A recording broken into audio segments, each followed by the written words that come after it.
Apakah rakyat harus terus menelan ketidakadilan ini? Atau sudah waktunya suara rakyat bangkit, menuntut keadilan? Menuntut agar pajak yang menindas dihentikan. Agar gaji fantastis pejabat tidak lagi berasal dari penderitaan rakyat.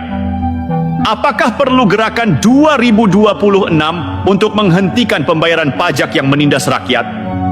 Sudah saatnya rakyat berkata, cukup! Tidak ada lagi tawa di atas penderitaan kami.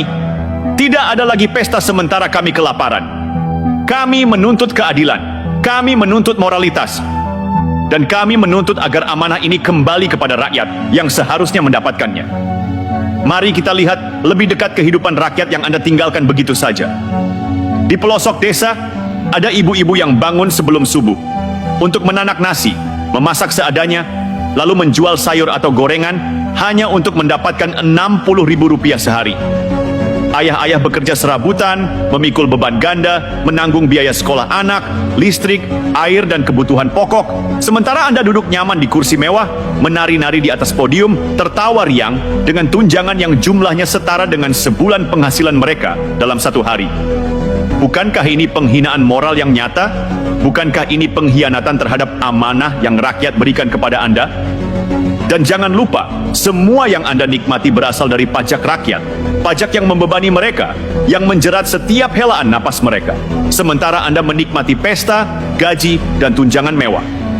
Anda berpesta, berjoget, menertawakan kehidupan mereka yang sulit, sementara amanah Anda sebagai wakil rakyat hanyalah sebuah ilusi yang Anda nikmati sendiri.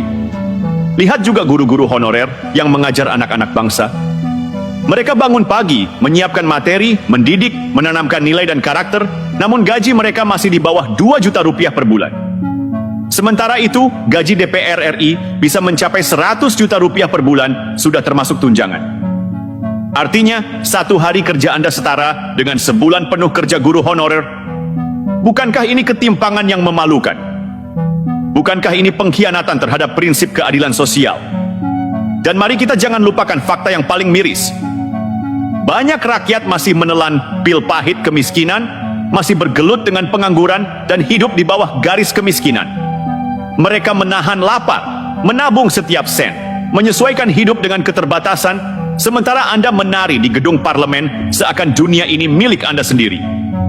Anda berpesta dengan uang rakyat, tertawa di atas penderitaan mereka, dan merayakan gaji fantastis sebagai sesuatu yang wajar. Ingatlah, wahai elit politik, semua itu adalah amanah. Tidak ada satupun yang lepas dari pertanggungjawaban di hadapan Allah Subhanahu wa Ta'ala. Setiap tawa Anda, setiap pesta yang Anda gelar, setiap sen yang Anda nikmati dari jerih payah rakyat akan dimintai pertanggungjawaban. Anda menari di atas penderitaan rakyat hari ini, tapi percayalah, akan datang waktunya Anda menanggung itu semua. Rakyat sudah terlalu lama diam. Mereka menahan lapar, bekerja keras, dan menanggung penindasan pajak, sementara Anda menikmati hidup bergelimang harta. Sudah saatnya suara rakyat bangkit. Sudah saatnya rakyat menuntut keadilan. Sudah saatnya rakyat menuntut agar pajak yang menindas dihentikan. Agar gaji fantastis pejabat tidak lagi berasal dari penderitaan rakyat. Apakah perlu gerakan 2026 untuk menghentikan pembayaran pajak yang menindas rakyat?